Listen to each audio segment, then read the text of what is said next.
बिस्मिल्लाहिर्रहमानिर्रहीम।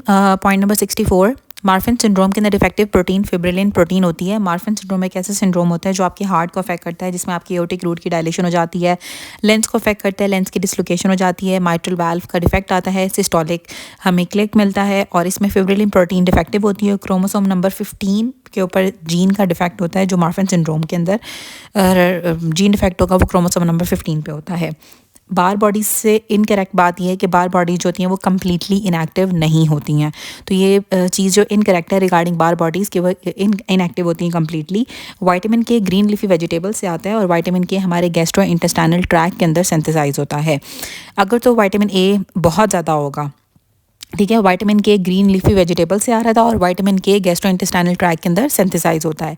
अगर तो कोई ऐसा पेशेंट है जो क्रॉनिक हाइपर विटामिनोसिस ए डेवलप हो गई तो उसमें हिपैटो स्प्लीनोमेगैली हो जाती है, स्प्लीन और लिवर दोनों इनलार्ज हो जाते हैं। अगर तो कुछ अर्से मतलब एक्यूट हाइपर विटामिनोसिस ए होगा तो उसके अंदर पेशेंट को नोजिया, वॉमिटिंग, ड्राई स्किन हो सकती है, ब्लड विजन, वर्टाइगो वगैरह हो सकता है। क्रॉनिक टॉक्सिसिटी के अंदर एलोपेशिया हो जाता है, ड्राई स्किन हो जाती है और साथ इसमें हाइपर कैराटोसिस हो जाती है, हिपैटिक टॉक्सिसिटी होती है, आर्थ्रेल्जियाज होते हैं, आइडियोपैथिक इंट्राक्रेनियल हाइपरटेंशन भी डेवलप हो जाती है। रफ एंडोप्लाज्मिक रेटिकुलम प्रोटीन्स की सिंथेसिस कराते हैं क्योंकि रफ एंडोप्लाज्मिक रेटिकुलम के ऊपर राइबोसोम्स होते हैं और राइबोसोम्स प्रोटीन की सिंथेसिस कराते हैं। ऑक्सीडेटिव फॉस्फोराइलेशन की अनकपलिंग के लिए जो सबसे मेन हार्मोन होता है वो नॉरएपिनेफ्रिन होता है, सेकंड पे आता है थायरोक्सिन एंड लास्ट पे आता है एपिनेफ्रिन। जो थायरोक्सिन होगा वो अनकपलिंग कराता है ऑक्सीडेटिव फॉस्फोराइलेशन की। मोस्ट कॉमन कंजेनिटल सिंड्रोम जो होता है वो डाउन सिंड्रोम होता है। Down syndrome most common congenital syndrome है और कंजेनिटल और जो मेंटल रिटार्डेशन भी सबसे ज़्यादा डाउन सिंड्रोम के अंदर होती है। अगर डाउन सिंड्रोम का ऑप्शन नहीं दिया होगा तो फिर हमने फ्रेजाइल एक्स सिंड्रोम का सिलेक्ट करना है फॉर मेंटल रिटार्डेशन, क्योंकि इनहेरिटेड कॉज जो होती है ना वो मेंटल रिटार्डेशन की वो फ्रेजाइल एक्स सिंड्रोम होता है। इनहेरिटेड कॉज मेंटल रिटार्डेशन की फ्रेजाइल एक्स सिंड्रोम है और अगर जेनेटिक इंटेलेक्चुअल डिसेबिलिटी होगी तो वो डाउन सिंड्रोम की वजह से होती है। ओवरऑल जो मेंटल रिटार्डेशन होती है वो डाउन सिंड्रोम के अंदर ज़्यादा होती है as compare to fragile X syndrome. और फ्रेजाइल एक्स सिंड्रोम के अंदर ट्राइन्यूक्लाइड रिपीट होता है जिसमें CGG का रिपीट आता है और जो फ्रेजाइल एक्स सिंड्रोम होता है ना ये एक्स लिंक डोमिनेंट होता है। जो कंजेनिटल एरिथ्रोपाइटिन पोरफायरिया होता है इसके अंदर यूरिन के अंदर यूरोपोरफायरिन 1 जो होती है वो ज़्यादा हो जाती है। अब एक फीमेल थी, उसकी एओर्टिक रूट की डायलेशन हो गई है। जब आपने उसकी आई की एग्जामिनेशन की तो लेंस भी डिसलोकेट हुआ है, माइट्रल वाल्व का डिफेक्ट है और सिस्टोलिक क्लिक हमें मिल रहा है। तो ये फिब्रिलिन प्रोटीन इसके अंदर डिफेक्टिव होती है और मार्फन सिंड्रोम का सिनेरियो है। कोरिया, एथिटोसिस और मेंटल रिटार्डेशन और ऑटोसोमल डोमिनेंट डिजीज़ जो होती है वो हंटिंगटन्स डिजीज़ होती है। हंटिंगटन डिजीज़ ऑटोसोमल डोमिनेंट होती है। बेरी एसोसिएटेड होती है लो थायमिन के साथ। बेरी की वजह से आपको वर्निक्स एनकेफ्लोपैथी या फिर वर्निक कॉर्साकॉफ सिंड्रोम हो जाता है जिसमें पेशेंट को कन्फ्यूजन होती है, ऑफ्थेल्मोप्लेजिया होता है, एटेक्सिया होता है। ड्राई बेरी के अंदर पोलिन्यूराइटिस हो जाता है, पेरिफेरल न्यूरोपैथी होती है और सिमेट्रिकल मसल वेस्टिंग होती है। और जो वेट बेरी होती है इसके अंदर हाई आउटपुट कार्डिक फेलर होता है, डायलेटेड कार्डियोमायोपैथी हो जाती है, पेशेंट को पल्मोनरी एडीमा भी हो सकता है और उसको साथ में 75 MCQ में दिया हुआ है कि ऑस्टियोजेनेसिस इम्परफेक्टा है 2 सिबलिंग्स को, लेकिन पेरेंट्स नॉर्मल थे। तो इनहेरिटेंस क्या हो गई, जेनेटिक जीन जर्म लाइन का मोइशिज्म डेवलप हो गया जिसकी वजह से पेरेंट्स नॉर्मल है लेकिन ऑस्टियोजेनेसिस इम्परफेक्टा है 2 सिबलिंग्स के अंदर, ये 2 ऑफस्प्रिंग्स के।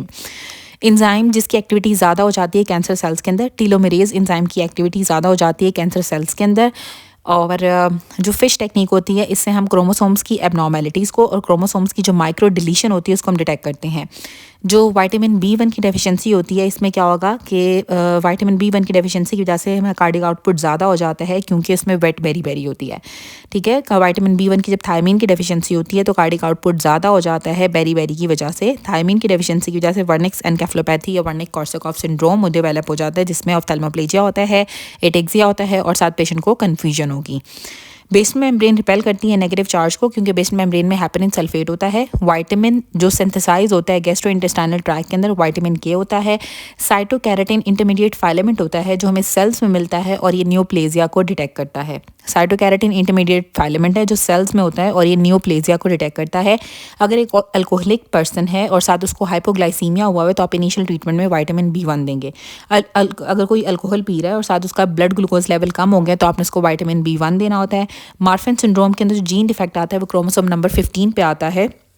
अब एक 11th मंथ ओल्ड बेबी था, सेमी कॉन्शियस स्टेट के अंदर है, वोकल स्टिमुलस को भी रिस्पॉन्ड नहीं कर रहा है और वेट उसका 60% ऑफ द एज है और उसकी थाइस के ऊपर हमें स्मॉल पर्पल कलर का कॉन्ट्यूजन नज़र आया है, तो डायग्नोसिस में फिजिकल अब्यूज़ होगी। कॉन्ट्यूजन है और वोकल रिस्पॉन्स को भी जवाब नहीं दे रहा है, मतलब वोकल रिस्पॉन्स पे वो वोकल होने पे कोई रिस्पॉन्स नहीं दे रहा है, साथ उसमें कॉन्ट्यूजन मिल रही है, तो ये फिजिकल अब्यूज़ को डिटेक्ट कर रहा है। डुशीन मस्कुलर डिस्ट्रॉफी के अंदर सेल्स इम्पर्मेबल हो जाते हैं प्रोटीन्स के लिए। डुशीन मस्कुलर डिस्ट्रॉफी के अंदर डिफेक्टिव जीन होने की वजह से डिस्ट्रॉफिन जीन डिफेक्टिव हो जाता है और प्रोटीन्स के लिए सेल इम्पर्मेबल हो जाते हैं। एल्बुमिन नेगेटिव चार्ज होने की वजह से पास नहीं करती है बेसमेंट मेम्ब्रेन को, क्योंकि बेसमेंट मेम्ब्रेन में हेपरिन सल्फेट होता है, उस पर भी नेगेटिव चार्ज होता है और एल्बुमिन पर भी नेगेटिव चार्ज होता है, तो एल्बुमिन जो बेसमेंट मेम्ब्रेन को पास नहीं करती है ड्यू टू नेगेटिव चार्ज। जो फैट की डाइजेशन होती है वो इमल्सिफिकेशन से होती है और इमल्सिफिकेशन ऑफ फैट्स जो होती है वो बाइल सॉल्ट से होती है। बाइल सॉल्ट्स जो होते हैं वो फैट्स के ऊपर एक्ट करते हैं और बाइल सॉल्ट्स हमारी फैट की डाइजेशन कराते हैं। पेशेंट था, उसको कफ है, बेजल क्रैकल्स हमें मिल रहे हैं और साथ उसका हार्ट एनलार्ज हुआ हुआ है, तो कौन सा विटामिन ये कराता है जिसमें एनलार्ज हार्ट हो जाता है? हमने पढ़ा था कि जो वेट बेरी होती है उसमें डायलेटेड कार्डियोमायोपैथी होती है और हाई आउटपुट कार्डिक फेलियर हो जाता है, तो विटामिन B1 की डेफिशिएंसी की वजह से उसका एनलार्ज हार्ट हो गया है। 1 बार बॉडी नॉर्मल फीमेल्स के अंदर प्रेजेंट होती है, लाइन फिल्टर सिंड्रोम के अंदर भी 1 बार बॉडी प्रेजेंट होती है और बार बॉडीज एब्सेंट होती हैं टर्नर सिंड्रोम के अंदर या स्कैंटी होती हैं टर्नर सिंड्रोम में। विटामिन B3 या नियासिन की डेफिशिएंसी की वजह से प्लेगरा हो जाता है और हमने पढ़ा था कि हार्ट नर्व डिजीज़ भी हो जाती है विटामिन B3 या नियासिन की डेफिशिएंसी से। प्लेगरा के अंदर डायरिया होता है, डर्मेटाइटिस होता है, डिमेंशिया होता है और जो डर्मेटाइटिस होगा ना उसमें कॉलर रैश हो जाता है कि जिस तरह नेकलेस आपने पहना होता है ना तो रैश होता है, वैसे ही रैश डेवलप हो जाता है और साथ CNS के डिफेक्ट्स भी आते हैं विटामिन B3 की डेफिशिएंसी की वजह से। और अगर सिवियर डेफिशिएंसी होगी विटामिन B3 की तो carcinoid syndrome, malignant carcinoid syndrome develop हो जाता है विटामिन B3 की सिवियर डेफिशिएंसी से या नियासिन की सिवियर डेफिशिएंसी से कार्सिनॉइड सिंड्रोम डेवलप हो जाता है। और हाइपरलिपिडेमियाज या डिसलिपिडेमियाज को ट्रीट करने के लिए विटामिन B3 हम देते हैं। इंसुलिन की डेफिशिएंसी की वजह से एसिडोएसिटिक एसिड ज़्यादा हो जाता है, इंसुलिन अगर कम होगी तो एसिडोएसिटिक एसिड ज़्यादा हो जाएगा। अब एक पेशेंट है, उसकी वैडलिंग गेट है और उससे स्क्वाटिंग पोजीशन से स्टैंडिंग पोजीशन में नहीं जाया जा रहा है, वो स्क्वाट करता है लेकिन वो खड़ा नहीं हो पा रहा है, तो जो एंजाइम इसके अंदर डिफेक्टिव होगी, इन्वॉल्व होगी, वो क्रेटिनिन फॉस्फोकाइनेज होगी।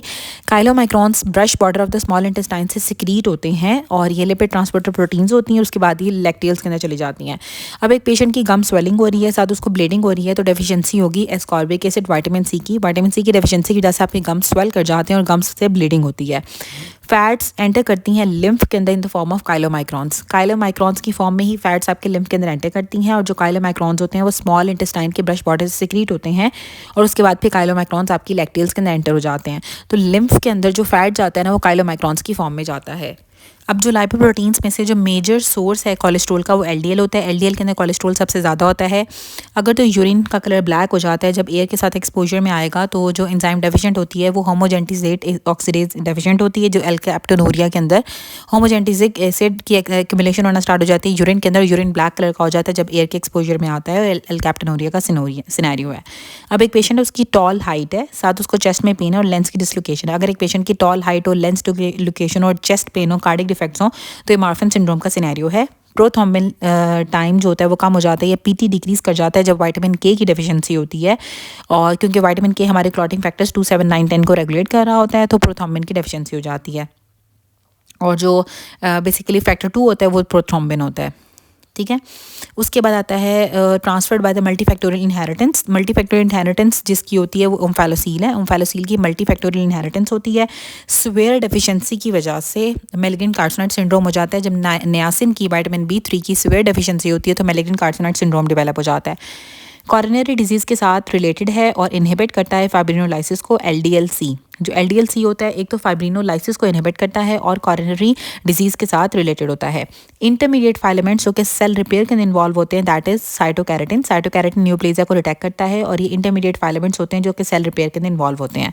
अब जो इंटरमीडिएट फाइलामेंट्स होते हैं वो 3 तरह के होते हैं, 4 तरह के होते हैं। ठीक है, 3 तरह के होते हैं। एक साइटोकैरेटिन होता है जो कि मैकेनिकल स्ट्रेस को रेजिस्ट करता है और सेल रिपेयर के अंदर इन्वॉल्व होता है, न्यूप्लेजिया को डिटेक्ट करता है।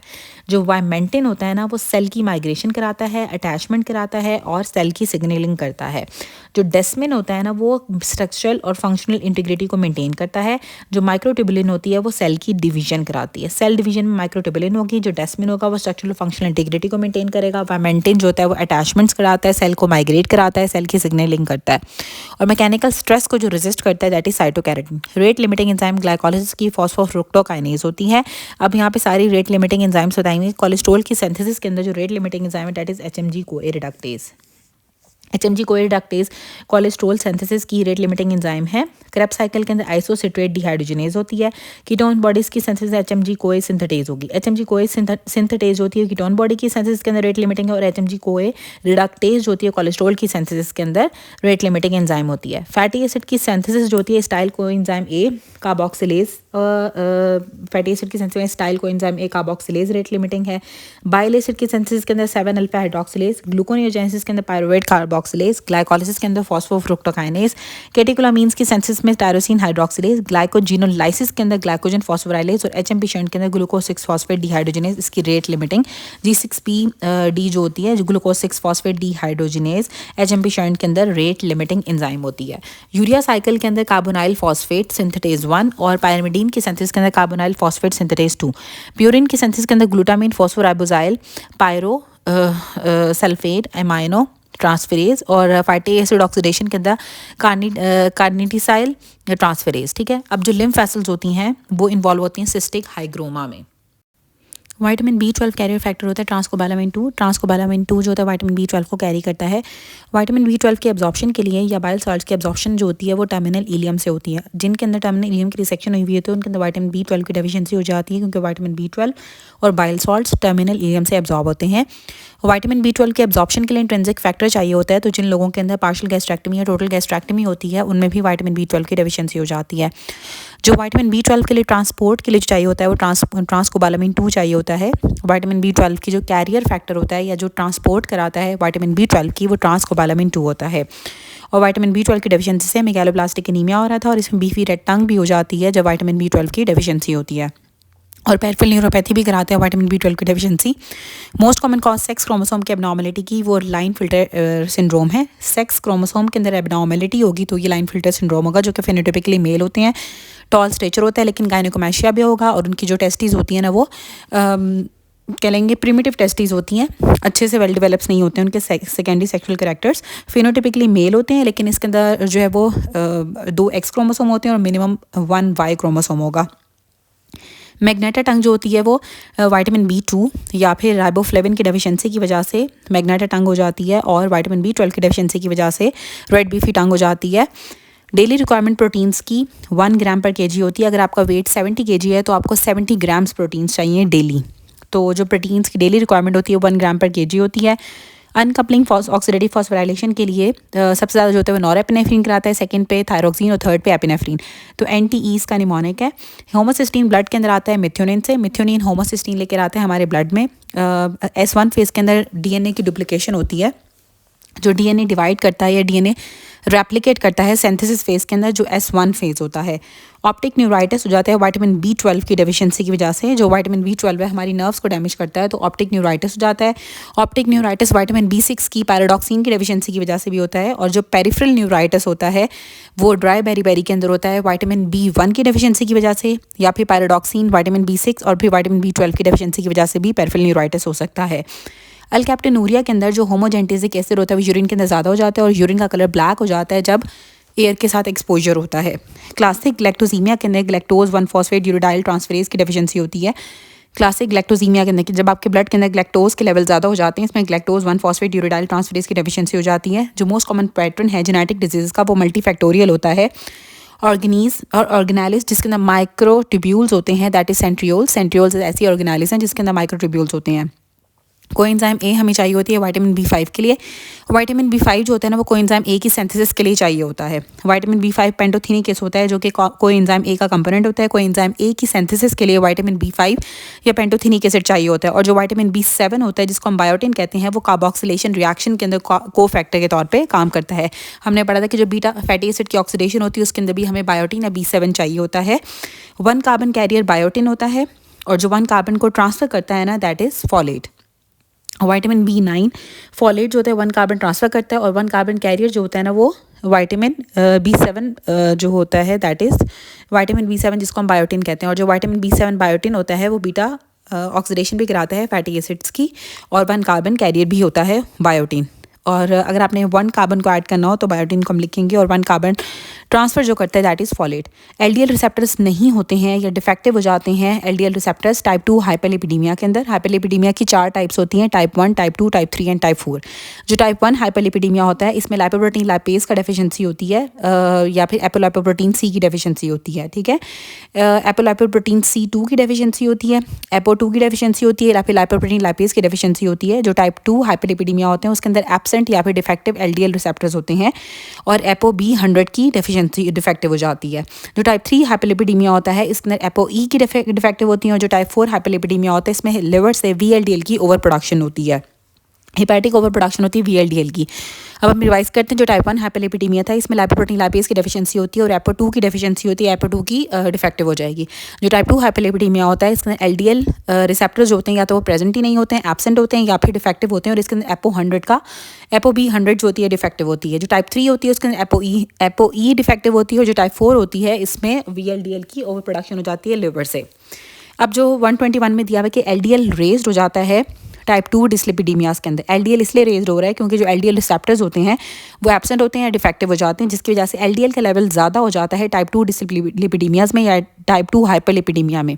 सिस्टिक हाइग्रोमा जो होता है टर्नर सिंड्रोम के अंदर होता है, और लिम्फेटिक वेसल्स इन्वॉल्व होती हैं सिस्टिक हाइग्रोमा में। 123 में दिया हुआ है कि स्टूडेंट था, उसने एग्जामिन किया स्लाइड, तो उस पर ट्यूमर नज़र आया है जो कि GIT के मसल्स का है। कौन सी प्रोटीन है जो कि कनेक्ट करती है सेल्स को, जो कि मिसिंग होगी? तो फाइब्रोनेक्टिन जो होती है ना वो एक ऐसी प्रोटीन होती है जो सेल्स को कनेक्ट करती है आपस में।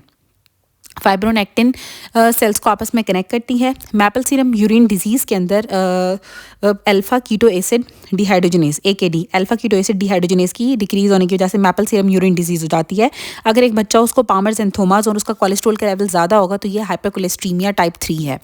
जो टाइप 1 हाइपरकोलेस्ट्रीमिया होता है उसमें प्रोराइटिक ज़ेंथोमास होते हैं। जो टाइप 2 हाइपरकोलेस्ट्रीमिया होता है इसमें एक्लीश टेंडन के ज़ेंथोमास होते हैं, और जो टाइप 3 हाइपरकोलेस्ट्रीमिया है इसके अंदर पामर्स एंथोमास होते हैं। और जो टाइप 4 होती है वो किसी न किसी डिजीज़ के साथ, डायबिटीज़, मेलाइटिस, हार्ट डिजीज़ या ओबेसिटी के साथ एसोसिएटेड होती है।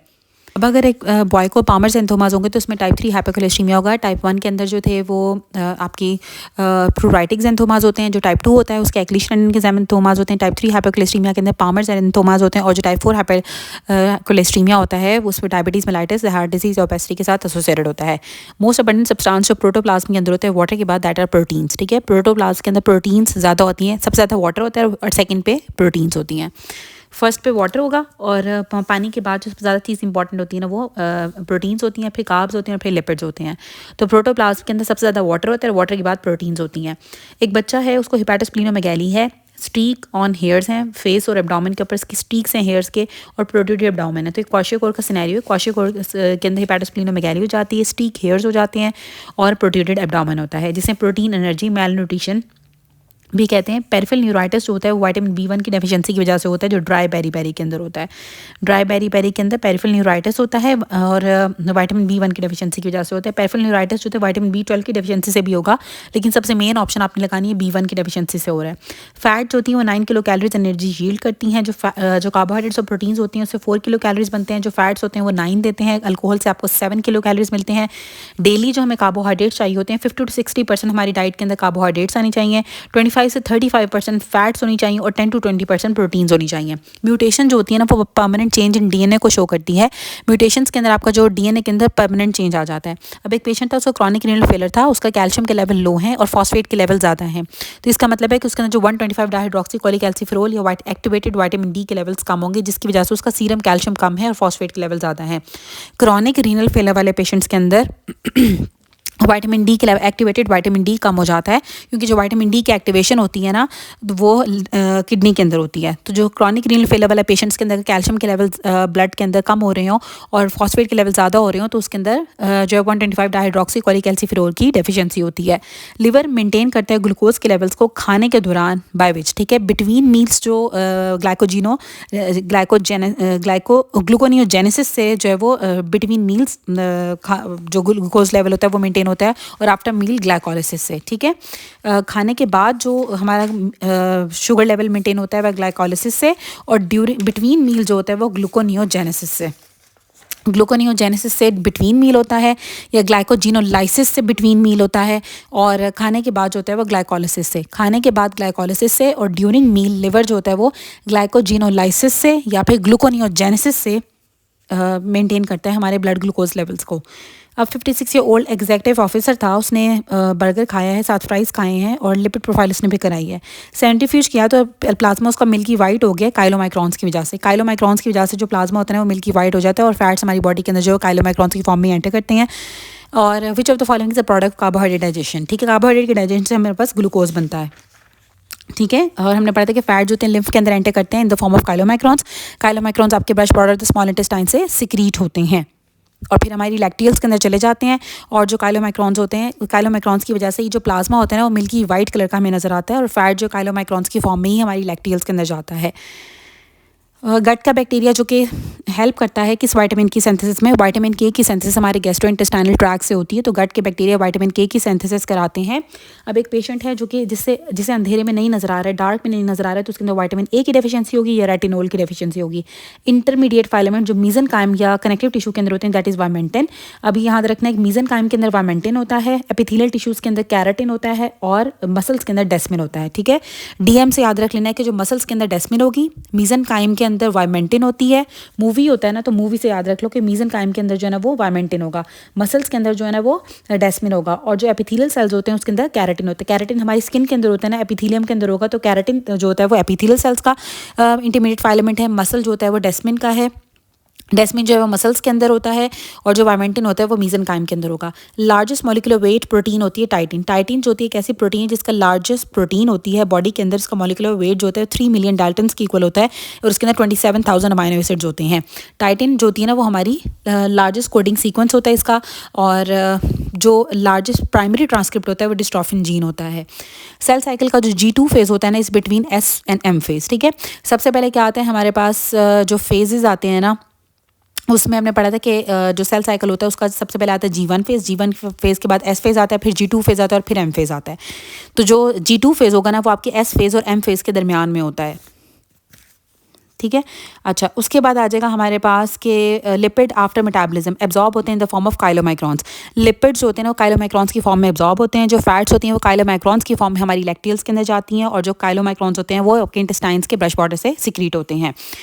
वो कौन सा विटामिन है जो कि पोस्ट पेंक्रियाटेक्टमी में डेफिशिएंट होगा? विटामिन डी की डेफिशिएंसी हो जाती है जिनके अंदर पेंक्रियाटेक्टमी करते हैं, जिनकी पेंक्रियाज को हम रिमूव करते हैं उनके अंदर विटामिन डी की डेफिशिएंसी हो जाती है। साइटोस्केलेटन जो कनेक्ट करता है to extra cellular matrix by integrin, ठीक है। साइटोस्केलेटन एक्स्ट्रा सेलुलर मैट्रिक्स से कनेक्टेड होता है इंटेग्रिन्स के थ्रू। इंटेग्रिन्स जो होती हैं वो साइटोस्केलेटन को एक्स्ट्रासेलुलर मैट्रिक्स का कनेक्ट करती हैं। सेल टू सेल एडहेजन कैडहेरेंस से होती है। साइटोस्केलेटन कनेक्ट होता है एक्स्ट्रासेलुलर मैट्रिक्स से इंटेग्रिन से, और एक्स्ट्रासेलुलर मैट्रिक्स इंट्रासेलुलर मैट्रिक्स से कनेक्टेड होता है बाय इंटरमीडिएट फाइलेमेंट्स। एक्स्ट्रासेलुलर को इंट्रासेलुलर कनेक्ट कर रहे हैं इंटरमीडिएट फाइलेमेंट्स, और साइटोस्केलेटन को एक्स्ट्रासेलुलर मैट्रिक्स से कनेक्ट कर रहे हैं that is integrins. Triple pattern microtubules centrioles के अंदर होते हैं। जो माइक्रोट्यूब्यूल्स होते हैं वो सेंट्रियोल्स में ही प्रेजेंट होते हैं।